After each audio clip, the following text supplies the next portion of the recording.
Welcome to Nonprofit New Jersey, where we discuss issues, ideas, and individuals impacting New Jersey's nonprofit sector. Today, my guest is Nina Stack, president of the New Jersey Council of Grantmakers. Nina, thank you for being here. Glad to be here, David. Thank you. Now, the Council of New Jersey Grantmakers, this sounds like a group of people with money. The membership of the council is made up of private foundations, so they're independent foundations as well as family foundations, corporate foundations, corporate giving programs, community foundations, government grant makers, public charities that make grants, for instance, the United Way, as well as some individual donors. So it is the folks who give out money. And in a previous episode of this show, we created the fictitious David Gray Family Foundation. And based on my earnings so far this year, I can assure you it will remain fictitious. However, if I had such a foundation, what services would I receive if I were a member of the council? Well, you would definitely want to join, because as a family foundation, there are a lot of things involved with making sure that you can be effective as a grant maker.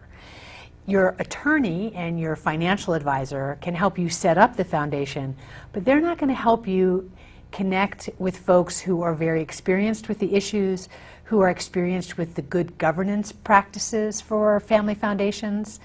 So we do a lot of different kinds of programming for our members. For instance, for family foundations, we recently had a program specifically on due diligence practices for small and family foundations. How to read the 990 form of a nonprofit, how to read their audit. What are things that you as a small foundation can do to ensure that you're crossing all the T's and dotting the I's with regard to the grants that you're making, so that they can have impact and really address the causes and issues that you care about. So you're going to help me become a smarter philanthropist. Exactly. And the primary way that we do that is by connecting you with others who are working in other funders, other philanthropists, who bring expertise and are working in the areas that you care about. So I'm going to guess that the David Gray Family Foundation has a strong interest in the arts and in funding the arts. Oh, yes. Yes. So you would immediately want to become a part of our Arts Funders Affinity Group. In fact, recently we had a luncheon just for arts funders in New Jersey.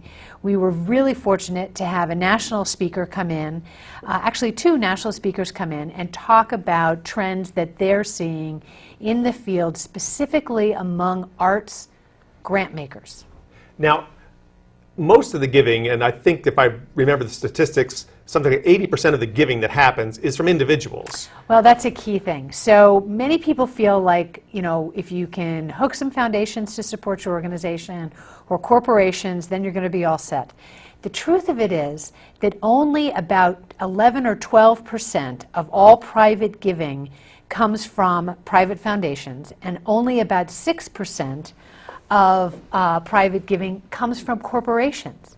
The remaining 75 to 80% are individuals. So if I'm just as an individual donor, whether I actually established the family foundation or not, can I be a member of your group as an individual? Yes, we do have some. We want to talk through what the nature of your giving is and how that all works. But if you're giving at a amount that makes sense, that's substantial enough that it makes sense to really be connecting with other donors, then yeah, we're happy to work with you to do that. So now, if I may interrupt, for instance, we have folks who have donor advised funds, and they are very much involved with the council. Okay. Now, as a one-time recipient of grants when I was running nonprofit organizations, sure. We often had this fear that grant makers get in a room together and quietly decide who's going to get money. Does that happen? That does not happen. That does not happen. Do they share notes? Absolutely. Will they call? We're really fortunate in New Jersey that we have some excellent private foundations with deep experience and expertise within their program staff. Foundations that are doing site visits so that they're out in the field, whether it's in the environment or education or community development or the arts.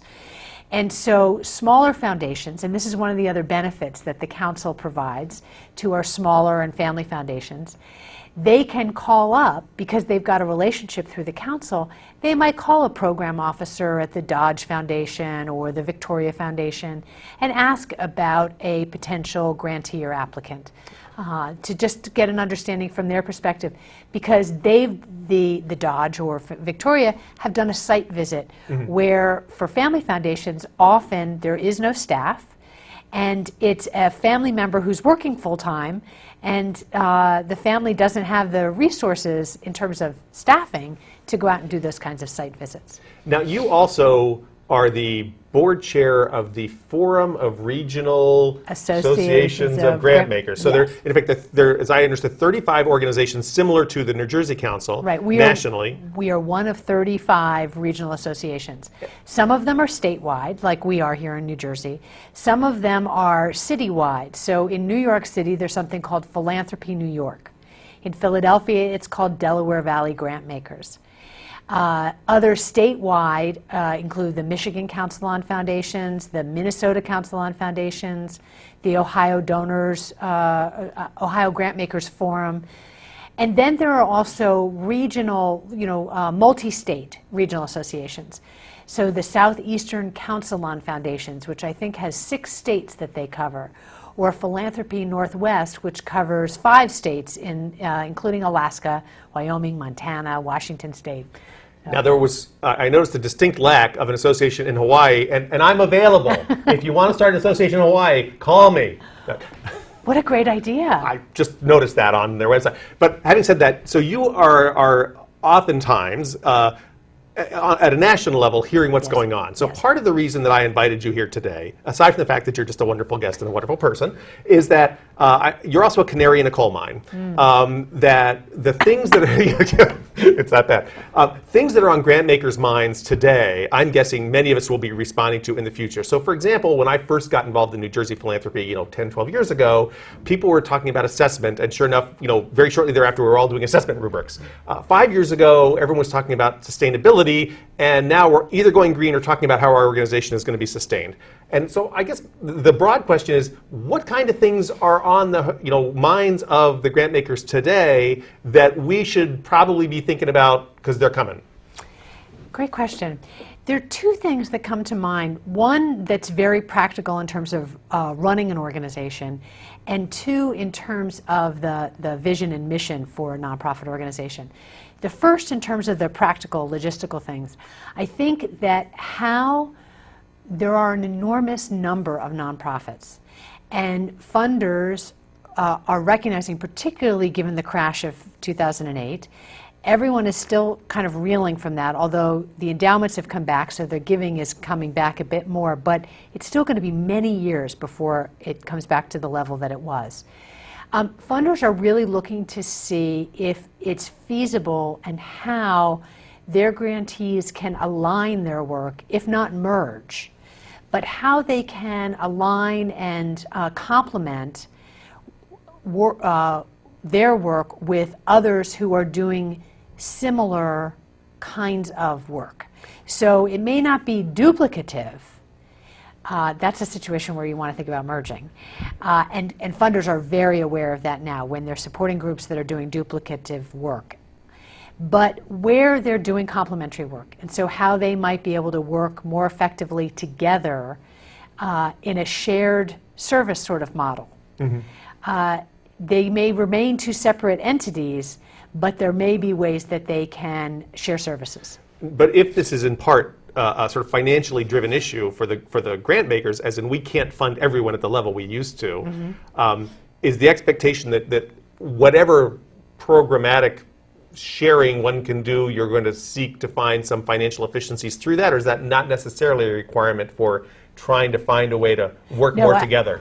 The sense I get is that it's more about working smarter, just given the nature of the way the world has changed. I know I use the phrase working smarter, and I always worry about that because it usually implies less staff and more burnout. But it's really about having greater impact. And so if you can have greater impact by aligning efforts, that's something that needs to happen. And chances are, for mission-driven organizations, you can have greater impact by working with others that are naturally aligned that way. That gets to the second trend that I see, and some will call it policy work, others will call it problem solving, but that funders are becoming more and more focused on policy-related work. Now, they may say we don't fund policy, but they do want to solve the problems. They want to, the analogy of funders that are, well, one of the examples or analogies that are used is that the babies are floating down the river, and the nonprofit and the funder is supporting the nonprofit to get the babies out of the river. And the policy work is working upstream, is looking, why are they going in the first place? There are more and more funders that are focusing on how do we stop them upstream from going in upstream. And so it may not be policy related, but it may be problem solving. And so I think that's the other trend that I'm seeing more and more of. So to take that, to make sure I understand what you're saying, it's not just about let's have a whole lot of food banks so much as let's just make sure people aren't hungry to begin with. Exactly. And I've got to believe that's, in some ways, much more complicated systemic issues that you're addressing, not just we got to make sure people donate cans. Exactly. And it's a lot about systems change. And so you're also finding more and more funders talking about systems change and exploring that and how they can work in a more broad-based way. But it also requires, and they're recognizing this from philanthropies are, that they've got to work in a more aligned and coordinated effort. So for instance, we have in New Jersey a number of funders who have been working on access to food, looking at the food deserts that exist here, what are things that can be done to work in a more coordinated fashion where they may not, you may have a funder who's about neighborhood redevelopment that has no focus on food or that has no focus on obesity, but then they're working with funders who may have that because they recognize that neighborhood revitalization or community development, ensuring that their shopping centers or supermarkets is a key piece of that community development work. So that's how they're becoming aligned. So some of this also sounds like it must very quickly sort of morph into the political realm. I mean, that to the degree that government has policies in these areas, are they the right ones? Do we need to be addressing that? Is that an area where philanthropy is? I want to distinguish very specifically the difference between the political realm and the government realm. Very, very different. Politics is about about elections. Okay. The government is a lot about policy. So yes, does it mean that there are more funders working at the government realm and working closer together? Absolutely. Are they working on the political end? No, they're not. No, stay away. No, they're not. I mean, that's just not what foundations do. Okay. But in terms of working with the government, and that's something that the Council of New Jersey Grantmakers, we do a lot to help bring grantmakers together with the policymakers. We have a program series we call Conversations with the Cabinet, where throughout the year we will bring funders together with the Commissioner for the Environment, Commissioner for Education, Commissioner for Community Affairs, Health, or Human Services. These have been very successful programs. They're closed just to funders, and with the Commissioner, they are great conversations because the commissioners recognize what role foundations can play in leveraging. Government has the big money. Foundations could never, ever fill the gap. There's nobody, not even the Gates Foundation, can fill the gap for what the government has to provide. But the private funders can leverage what they're doing. They can provide some seed money to test out ideas. They can provide evaluation money to see how an idea is working, things that government can't do well. Funders can bring people to the table as a neutral convener with no skin in the game, where government may have some skin in the game. You mean that when the government says, I'm here to help, let's have a meeting, no one wants to come? Right, exactly. So now you, on the national, on the Forum for Regional... The forum. We call it the Forum Network. The Forum Network, a national perspective. Right. I guess, is New Jersey similar or different, or how is it similar or different from what's happening on sort of a national level? New Jersey could never be the same as anybody else. Without a doubt, we couldn't be the same. And what's been striking to me, it's really interesting how different we are from other states. In what ways? In terms of our philanthropic community, we have very few community foundations in New Jersey. that we are fortunate in that we have fabulous community foundations, but we have very few. Where Ohio has 50. Indiana has 92. Illinois, I think, has 60. I mean, are these region-based, or in They this can case, be neighborhood-based, it sounds like? Well, that's right. I think it's in Indiana. There's one county that has two different, maybe it's Ohio, has two different community foundations in one county. So often they're county-based, but they can be regional. I know I have a colleague in Minnesota who runs a regional community foundation that actually encompasses, I think, about 5 different counties, very rural. So it's different. But in New Jersey, we really only have about 6 community foundations, and we only have 2 that have significant endowments. The Princeton Area Community Foundation, of course, which has done a marvelous job. I think they celebrated 20 years last year. And then the Community Foundation of New Jersey, which is based in Morristown but works statewide. They have, I think, about $250 million in assets. So, those are the 2 substantial community foundations. The Council of New Jersey Grantmakers was actually instrumental in getting the Community Foundation of South Jersey started, which has been working now for about 2 years and has been growing as well, which is great. Mm-hmm. So that's a huge difference here in New Jersey, that we don't have more community foundations. We also don't have a lot of staffed foundations, where my colleagues around the country, within their memberships, do have a lot more staffed foundations. Whether it's a small family foundation that may have an administrator or 2 that's helping, or independent foundations, and of course then the community foundations, because they have so many in their staffs that go with all of them. So that's something that's different. I often get calls about, I'd love to go work for a foundation.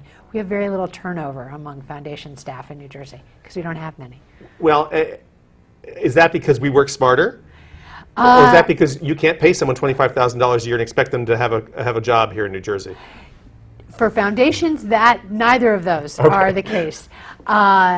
Foundation, I'm not sure why we don't have. I think we have a lot of family foundations.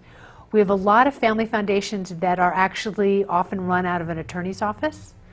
So they're sort of what they say in the desk drawer, that way, or that they have been established, but they may not necessarily have received the bulk of the corpus, the endowment, so they may not be doing a lot of grant making yet. I'm not sure. I think there may be close to 3,000 foundations in New Jersey, but in terms of staff foundations, I would say that there may be 50 to 60. So issues on the national level that are irrelevant to us. I mean, are there things, we still have rural communities. We do.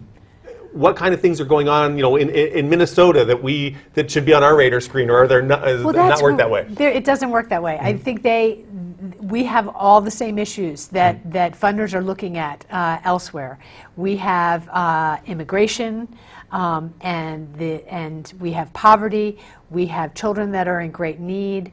We have education challenges that we're facing. We have education reform that a lot of different people are working on in a lot of different ways. We have post-industrial cities that are in desperate need of revitalization. And around the country, you'll find all of those things the same. Now, there was a study that I gleaned some details off of the forum's website about looking at sort of the picture of philanthropy. Who are the folks doing the giving, or how is that going to be in the future? And they made some interesting comments about what the future looks like. It's changed dramatically. I mean, what's happened is there are all these additional ways that philanthropy is happening. So if you have kind of the Ford Foundation, Carnegie Corporation, Robert Wood Johnson Foundation, those well-established foundations that operated and continue to do so quite well and quite effectively in what we would call a traditional way. But what we've seen is individual donors or that have come into the marketplace that aren't creating foundations. They're creating, look at the Google guys. They created a commercial entity that is supporting mission-driven work. So those kinds of the structure, the structure blew up. So there are all these different kinds of satellite ways that philanthropy is happening. I think the biggest and one of the most exciting is how engaged individuals without a lot of means can now respond and participate in giving in ways that we could never imagine before. And the text giving is the clearest example of that. You know, the phrase I saw on the website, flash giving. Love that. I had never seen that before, but I'm guessing, you know, to my mind, I guess things like Katrina or the tsunami in, what was it, 2006? Haiti, you know, or, things where there's an instant urge to do something, and now an infrastructure available to do it. Right, which is wonderful. And I guess there are folks taking that further on things like Kickstarter, where they're saying, you know, we don't necessarily need to create ourselves an infrastructure to go out and seek money to support a project. Well, that's it. That then with all of the online, which I think is different than the flash giving, but along that same vein, in that, you know, the websites that have been created where people can give, and they sort of took the only $10 a day motif and turned it on its head. And now people can buy in. I love the ideas of the entrepreneur, and I'm going to forget I don't remember what the name of the website is, and maybe you do. Maybe it's Kickstarter. But you can invest in an entrepreneur who, in a third world area, to help them impact, and you know, it's mission-driven work. Right. And you can do it with a very small amount of money. The other thing that came out of that study, there were about 6 different elements that they highlighted, but the increasing diversity, you know, ethnic diversity, religious diversity of charitable work in general. Now, I'm intrigued because this is also, I read this the same week that it was announced that more than 50% of babies born are non-white in this country. So I don't think that makes me a minority yet, but the notion that philanthropy is going to look very different, and that the way that different minorities give is different than what's happening today.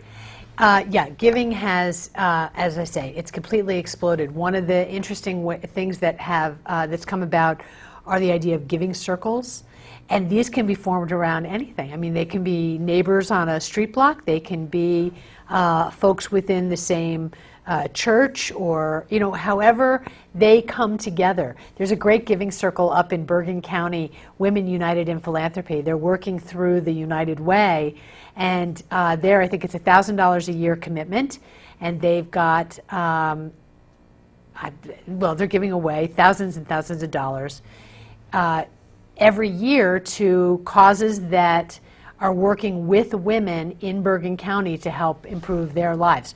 So there's tribal philanthropy that's happening. I think the remittances that go back, you know, with the immigrant populations that we have here, the money that goes back to their original country in terms of the families and the communities that are there, there's enormous work being done that way. And so that's not just necessarily going, you know, home to feed someone so much as actually to help the community I came out of. Right. I know of some, and I'm not going to get this fully right, but I know that there have been, particularly in California, there have been some organizations created that are specifically about sort of creating, it's not really a community foundation, but it's a vehicle, it's a nonprofit that is supporting specific communities back where people had come from. Now, I'm going to change gears just a little bit because I want to, you know, just do one thing to make your life a little easier. Okay. If I'm a nonprofit seeking funding, I shouldn't call you. Unfortunately, no. Okay. So we don't matchmake between a nonprofit and a funder. We're the service organizations for the funders to help them be good grant makers. There are wonderful resources available for nonprofits that are looking to connect with foundations and understand what it is that foundations are doing. Foundation Center is the one that immediately comes to mind. They have something called the Foundation Directory Online. It's a searchable database, global database of funders, and it's remarkable what they track in terms of the areas in which they give. And you can buy a subscription to Foundation Directory Online, or you can go to the State Library here in Trenton, and they have what's called a cooperating collection. And you can go for free, and they will help you get online for free to the Foundation Directory Online. And therefore leave you alone. Well, yeah, we do. I will say that we do one event a year that is open to the public, meaning we encourage nonprofits to come. It's our spring event. And we alternate each year between a spring colloquium, which is a conversation on the social sector, and a spring conference, which is a half day that offers some workshops and seminars as well. I've been to your events, and they're fantastic. Great. And I'm guessing that one of the great values of being a member of your organization as a funder is to be in a room full of other people who don't need to ask you for money. Well, that's it. We provide the safe space. It's the one place that they can come where people aren't going to be asking them. And for at the money. conference, do they get to wear badges the same as everyone else so they're not identified? We don't. We try not to do that. Okay. No. So, but folks know. We make it really clear that it's not. It's just better. It's what I often say is it's not going to serve you well in this environment to make a pitch, just because it'll you're not supposed to, and everybody knows you're not supposed to, so it won't serve you well. Okay. Now, I won't say that they won't get pitches from at our other events with one funder who's got a project that they want to get other funders involved with, but then it's peer-to-peer, so That's it's okay. a different dialogue. Right. Now, nationally, again, what